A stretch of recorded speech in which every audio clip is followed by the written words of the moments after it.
Good morning, everyone. As a district collector, I welcome you in my district.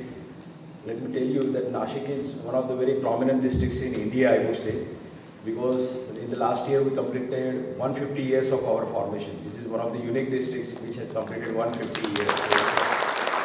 So, long journey for everyone. And the district with 4 climatic, agroclimatic zones, very rare. So at one hand, we have got the companies which produce the wine, which is adored everywhere in the world. So largest producer of wine, as our municipal commissioners have rightly pointed out.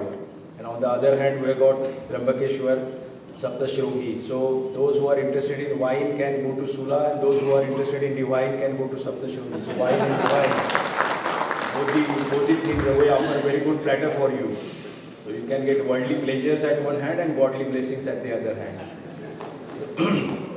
Secondly, while attending such conclaves, I always find it very nice that because you see, we have heard Shashi Tharoor speaking about the damage which British rule made to us. He has written a good book also, Era of Darkness. What I feel, the greatest damage which British rule made to us, that it has compartmentalized our thinking. We have started thinking that society is something else, government is something else, private entrepreneurs are something else, and we are divided into categories. So we keep on blaming each other for all the nonsense we have among us only. So either of the stakeholders is responsible for all the damages which we see in our society, but we always keep on blaming. Rather than joining hands, we keep on blaming at each other that who is more responsible for the damage we got instead of solving the problems. So these conclaves can be a melting point of this type of thinking, and I would request that we should not stop just here. We should not just hold the conclave and just forget about it, but good documentation is equally required.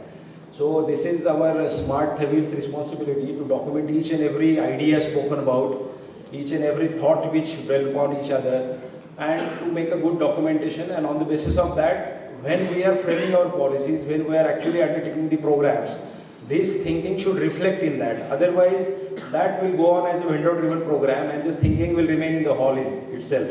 That should not happen. That is the biggest failure of the conclave. So I would request him to document each and everything. About smartness, our CP sir has set a very right context. He has elaborated the concept. So what I feel is smartness is not just about infrastructure, because in most of the things I have seen that it is, people talk about infrastructure, good roads, good hospitals, connectivity and everything. But as our Honorable CM in one of the interactions rightly pointed out that why do we require good roads? Do we require good road just to reach to the hospital early? Or to have some pleasant thing? So if we are not taking care of the nature at one hand, if we are not taking care of the environment at one hand, if we are not taking care of the, mental issues at one hand, the infrastructure will be disastrous. Right? Even today we will find that the very good roads, very good cars are just raising the number of accidents. It is not helping us to reach to our destination in time, but it is resulting into more number of accidents and more number of fatal accidents. So technology and good infrastructure is resulting into something which is not desired. So that is the smartness, that it should make our life more livable. So at the beginning, super speaker, I don't understand what the super speaker means, but you were named as a super speaker and we are all speakers. So I don't know what the distinction between it, but something that you have got some superlative ideas, so I take it in a right way. So he spoke about infrastructures and many things which smartness should include.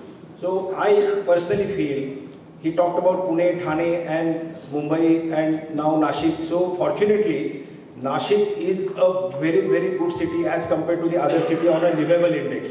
On GDP, on HDI parameters, on all other parameters, you may find those cities much better off. But as far as livability is concerned, you can reach from point A to point B within 10 minutes, any corner of Nashik.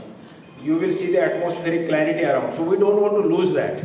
So our smartness is that we should be livable. We should be a livable destination. That everyone should feel that after retirement or to have a good life, one should come to Nashik. So that should be the test of smartness. That should be the test where we should lead from one place to other place. It is not just about the infrastructure. So I think that all things will be debated upon and the consensus will be built around that. Ultimately, the target is to make city more livable than anything else.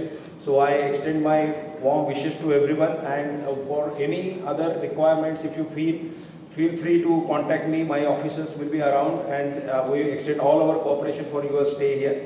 And I hope a very good document will come out of this conclave, and it will help us in designing future of the city. Thank you so much.